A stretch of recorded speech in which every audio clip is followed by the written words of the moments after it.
Trade, investment, climate and energy will be among the hot items on the agenda when President Ramaphosa pays a visit to the White House in Washington beginning on the 16th of September. Apart from reiterating the partnership between the two countries, the presidents are expected to deliberate on ways to address regional and global challenges. U.S. Secretary of State Antony Blinken visited his South African counterpart Naledi Pandor last month.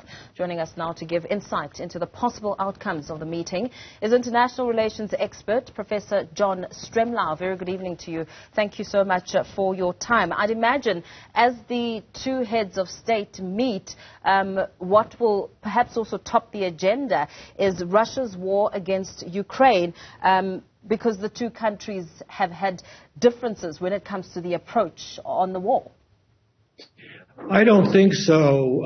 They were very careful when the Secretary Blinken was here to meet with Dr. Pandor not to allow the Russian conflict to become an issue. They have differences, yes, but this is not a significant issue to the overall relationship, except that the high cost of food and energy inflation and other matters that exacerbate inequalities within both of our societies, actually, the South African society here and the U.S. society there, will be on the agenda. But they've been fairly clear in their public statements about this meeting that it would really deal with practical, functional issues high on their agenda for their own domestic reasons, like infrastructure and energy, or at least climate change, as in addition to energy,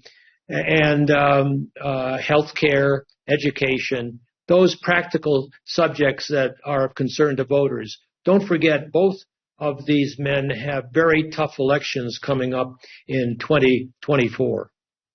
So when it comes to the history between the U.S. and South Africa, I mean, we know that from around 2004, a large chunk of investment came to South Africa in bolstering the HIV/AIDS pandemic.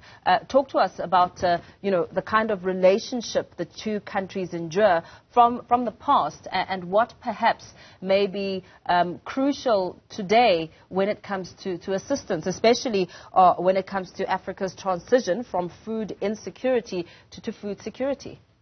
Well, there is a program down in KwaZulu-Natal that supports the AGRA, which is the Green Revolution for Africa, which is largely a private and foundation funded, although it's gotten some intergovernmental and government relations support. That's a good example of the kind of functional cooperation. But the date 2004 was during the good years in the relationship when the PEPFAR step up was proceeding full speed. Don't forget that the strategic dialogue was suspended during the Trump administration, and Trump had no interest in Africa and is clearly a racist and appealing to those segments of American society that are frustrated with the increasing pluralism as America gets to look more like South Africa. But at the same time, there is enormously rich history of relations that Biden is very sensitive to because he's beholden to the African American voters who voted with enthusiasm and high turnout in the 2020 election that may have been responsible for his margin of victory. And he wants those again. And as Naledi Pandor knows very well from her family history, when Z.K. Matthews came up with the idea of Freedom Charter, it was Paul Robeson, the African American, who gave him the suggestion, or so I've been told. But in any case, the web of relations is something that I think both men are going to be very sensitive to, and that both men are very sensitive to the fact that the pandemic and the Trump administration and the climate change and economic downturn are going to affect the poorer people of our two societies much more profoundly, and those poor people still do vote. So it's a very big difference between the relationship, say, with this U.S.-South African relationship than with the other BRIC countries that South Africa is a member of. Yeah, because South Africa and the United States belong to many of perhaps the same international organizations like the United Nations International Monetary Fund, World Bank, the G20, the World Trade Organization. I mean, that in itself shows some sort of significance. And perhaps let's go back a little bit. As you make mention of Minister Naledi Pandor, we know that Antony Blinken was in South Africa, U.S. Secretary of State. How does that approach now perhaps signify the type of role South Africa plays on the continent and its respect by the U.S.? How important is that? Well, it's very difficult moment for both Cyril Ramaphosa, given the intense polarization of factionalism within the ANC. Don't forget, he only won Nasrec by 179 votes, and he's probably the most popular leader in the country, but the ANC is in real trouble politically.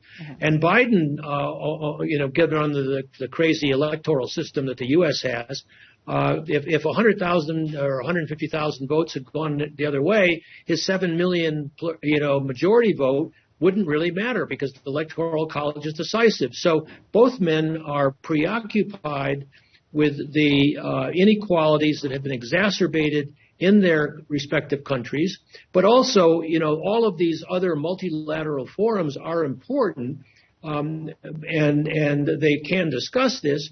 But I think it's important, given all of the attention that's paid to the Ukraine war, to say that when Cyril Ramaphosa was a guest at the G7, he made it very plain that South Africa welcomes Chinese assistance, Russian assistance, Indian assistance, American assistance, but the American-South African relationship is unique in the extent that inequality, unemployment, and poverty most affect African Americans and the African majority here. So I think that Biden has and Ramaphosa have a personal interest in addressing those fundamental issues and trying to link these other practical concerns like technology transfer and healthcare and education to reducing the risk of social conflict within our two pluralistic, multiracial societies. You made mention, Professor, of COVID-19. How important will the U.S.'s support be for South Africa in its efforts to develop new vaccines for COVID-19? It'll be very important, but it's already been important. And Dr. Pandor was very explicit about this with regard to South African scientists who cooperated with American scientists in vaccine development, as was the case in the remarkable vaccine development for HIV. So it is certainly the case that the scientific communities of the United States and South Africa cooperate widely. The universities cooperate widely and deeply, and those should be encouraged, and they will be encouraged. But I do think they do have some very practical questions on the table, such as getting rid of the tariffs that Trump imposed on aluminum and steel. And having worked in the bureaucracy, those kind of things take time. But it's good when the presidents say, let's do it and do it quickly as necessary. And I think Biden is open to doing that. And Ramaphosa certainly will be encouraging him to do that.